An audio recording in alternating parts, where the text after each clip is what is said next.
joining me, Congressman Krishnamoorthi. The question here, Murthy ji, is, born in New Delhi, you're a congressman. Indians are, people of Indian origin in America are taking the Congress by storm, the politics in America by storm. How do you look at these elections where Kamala Harris is taking on former President Donald Trump, and she has some Indian connection as well? How are you looking at these elections? Well, I'm excited. We have Kamala Devi Harris, whose mother was born in India and who raised her. So I consider her a Desi. And then, of course, we have 5 Indian Americans in Congress. I affectionately call us the Samosa Caucus. Okay. And we need more samosas.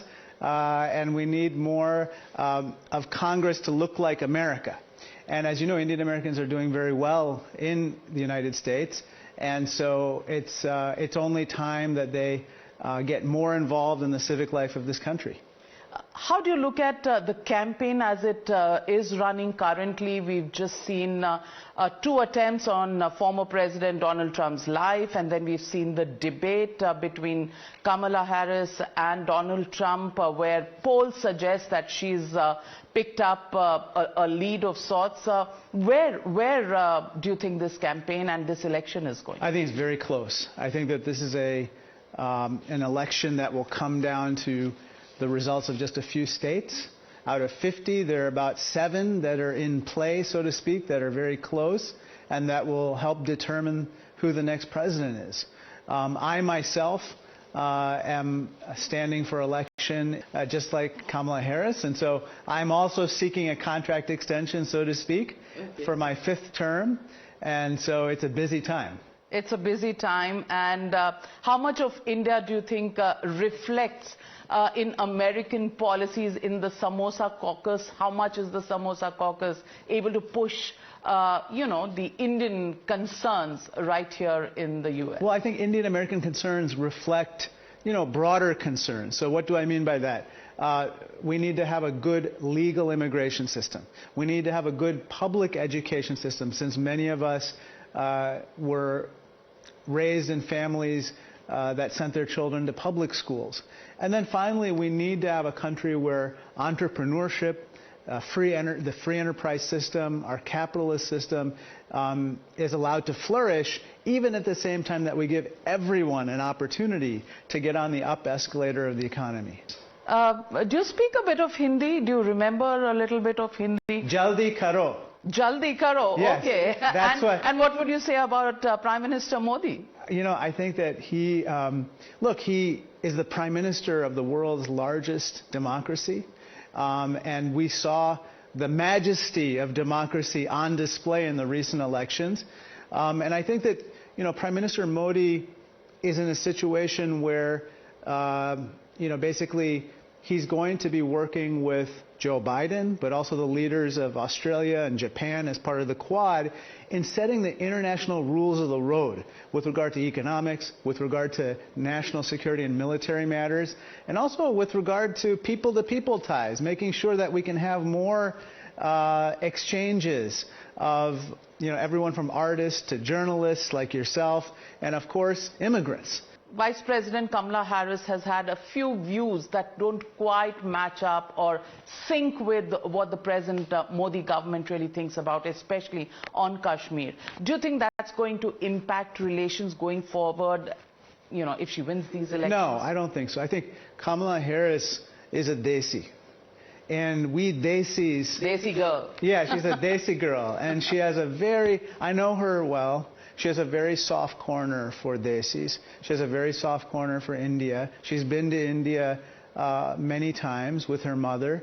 And many of her relatives in the U.S. are Indian American. So given all those ties, I feel very, very confident that the relationship will grow to new heights, will cover more subjects, and will continue to strengthen over time. You just had an opportunity to meet with our leader of opposition, Mr. Rahul Gandhi, who visited the Congress. You were part of a meeting where Ilhan Omar was also present, and there was a furor, controversy back home in India. What did you think about the meeting and the interaction with Mr. Gandhi? Look, I think as a member of our government, it's my duty to meet with everybody. I, of course, have had various meetings with Prime Minister Modi and, of course, the Indian government currently in place. I think I was more in listening mode. I wanted to hear what Mr. Gandhi and other members of Parliament have to say. But this is a common exchange of views. You remember, India is a democracy, just like the United States, and so we encourage everyone to participate, and sometimes they don't always agree. But as long as we can agree to agree agreeably, then, or disagree agreeably, then we are in a better position than some other regimes, some other governments in the world where they don't tolerate dissent. And what was the big takeaway from that meeting with Mr. Gandhi? Did you agree agreeably or disagree agreeably? How would you put that? I'd prefer not to get into that because it was a somewhat of a off-the-record meeting. But suffice it to say that not everyone agreed on everything. Okay. And so I think that given that, that's fine. That's perfectly fine.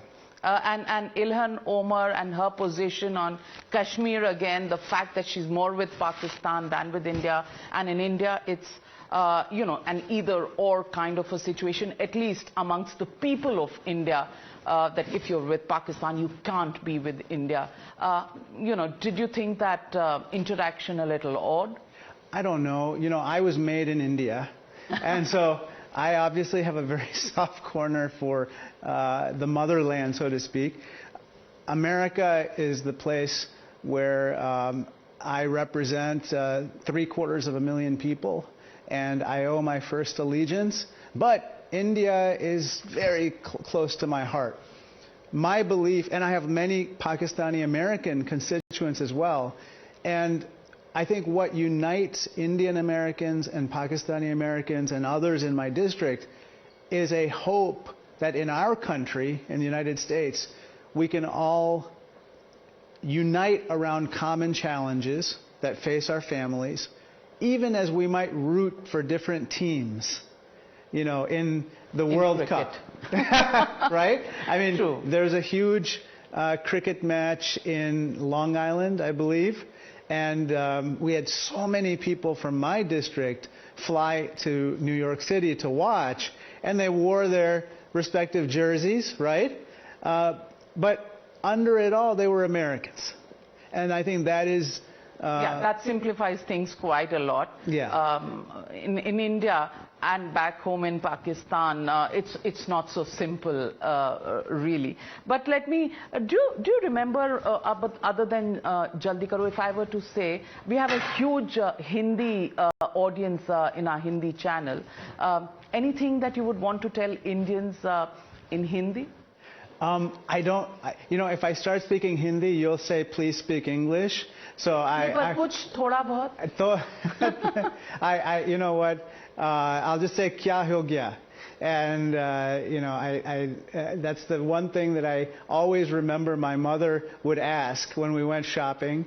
And, I think that it's just very interesting to recount our time in Delhi, where my mother and father would constantly be speaking Hindi mixed with Tamil, mixed with English.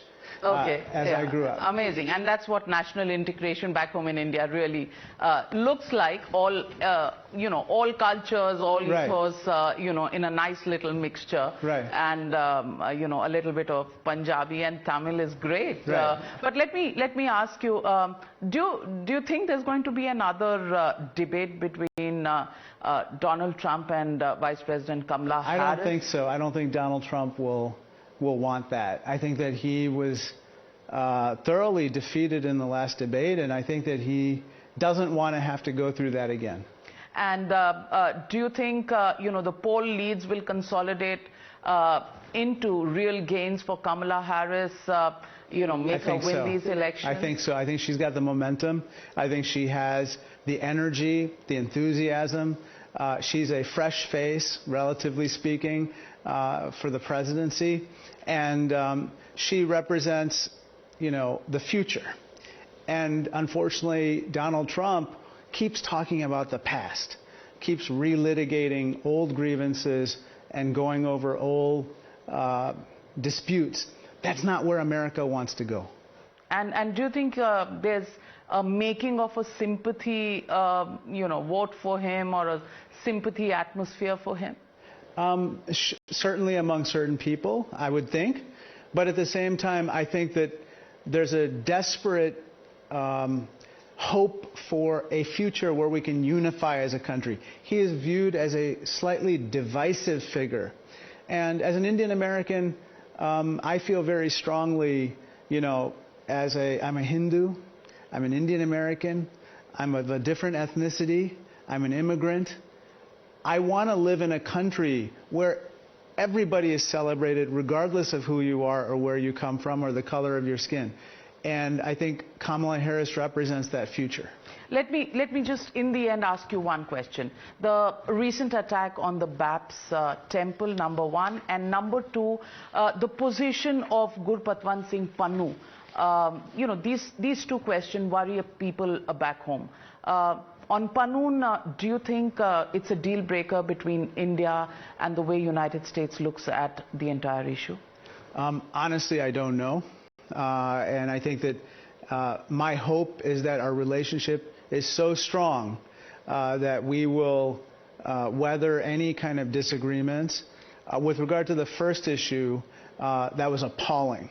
The attack on the BAPS Mandir in Melville, New York was appalling, and unfortunately it follows a string of other attacks.